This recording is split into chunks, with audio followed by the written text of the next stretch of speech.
Hello everyone.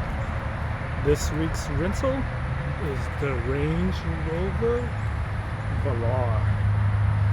This is Land Rover's Range Rover compact luxury SUV. This one is sitting on some 19-inch fat rims. Very sleek design. Look at the door handles, sits flush and then comes out. Very EV-like. Nice smooth lines all across. Has a little Knight Rider type of feel to it.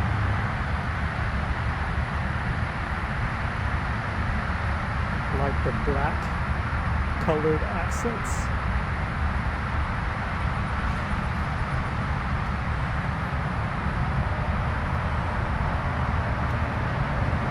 Let's check out the back. Trunk space, pretty spacious trunk area. Could fit quite a few carry-ons. Look how that pops out when it recognizes that you're close by. Coming on in. We'll check out the back seat. It is kind of high up, but very snug fit back here. 6-foot driver seating position. Snug in the knee area. I'm just hitting the back seat area right here. Headroom space is pretty high and spacious. Shoulder room is nice. So besides the knee area, it's very spacious, but it is a snug fit regardless. Nice trim, some type of suede with plastic. That's a little bit different. Speaker storage area. There is a indentation in the middle, but this could possibly fit 2.5 adults, possibly. This comes down to be an armrest if nobody's in the middle. Climate control, does have rear seat heat, and 2 USB ports. Let's hop in the front and see what's going on up there. So hop into the front. All right, we have a keyless ignition. Starts up. Super clean design. That's the first thing that you'll notice. Here is center console, just has the gear shifter. There is no physical buttons, controls, or knobs. Everything is controlled off of this 11-inch touchscreen. So this acts as pretty much the command control center.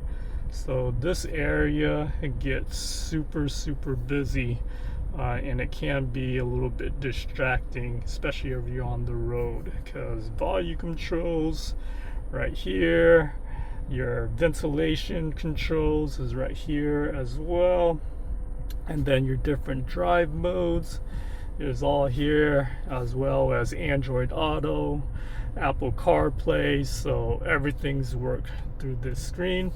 I think the concept was well intended, but in reality, it's, like I said, it's super busy. But plenty of very comfortable amenities. Luxury seats are very comfortable and soft. Not much to say with the center console besides having the cup holder, a split open center console that fits kind of small, a standard size glove compartment. So I really like this this suede. I won't call it suede. It was a different type of material, unlike leather. Kind of like that. The plastic steering wheel is leather wrapped. It's not very thick, so you can tell, since it's not a thick steering wheel, it's not very much meant for performance driving, but more in line with off-road SUV. All digital instrument gauge panel. You have wide paddle shifters. You have your wiper controls on the left, your wiper controls on the right, and your light blinker controls on the left. Bluetooth in the left hand side steering column or steering wheel, and your safety like lane departure as well as cruise control. It does have adaptive cruise control and lane departure settings as well. Really nothing over here. You have your hood release and your odometer reset, memory programmed seats, automatic windows and door locks and window controls over here. Very, very comfortable seats. Up at the top you have your moonroof. It is kind of one of those extended moonroofs, so very nice on that aspect.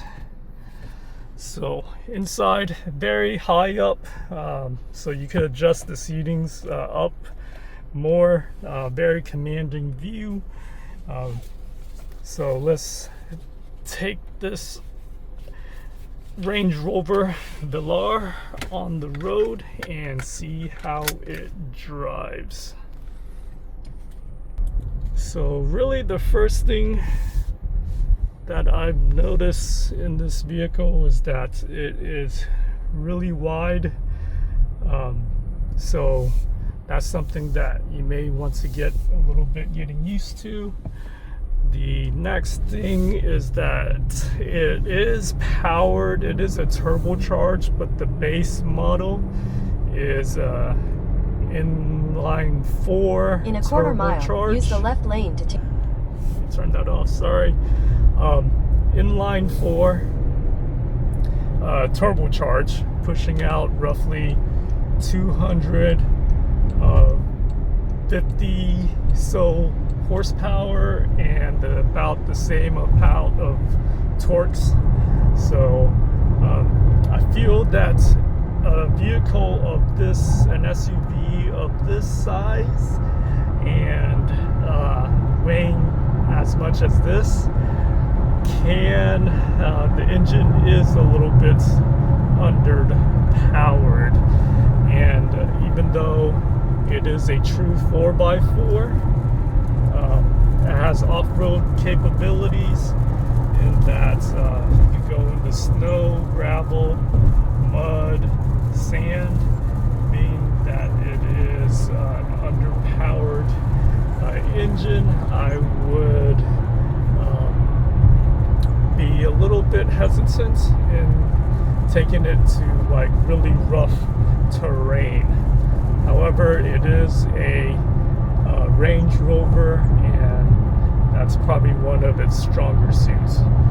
However, that underpowered engine does really hurt it in the driving and performance area.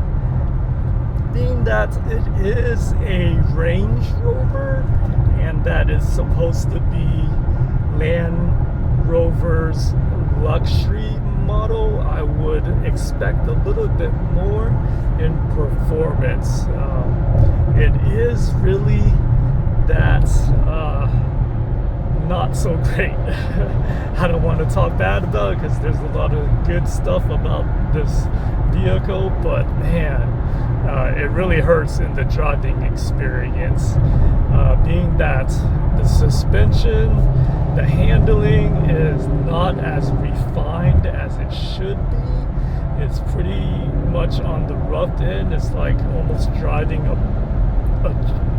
truck, a boat-like, tank-like feel, which, oh man, it's just not great.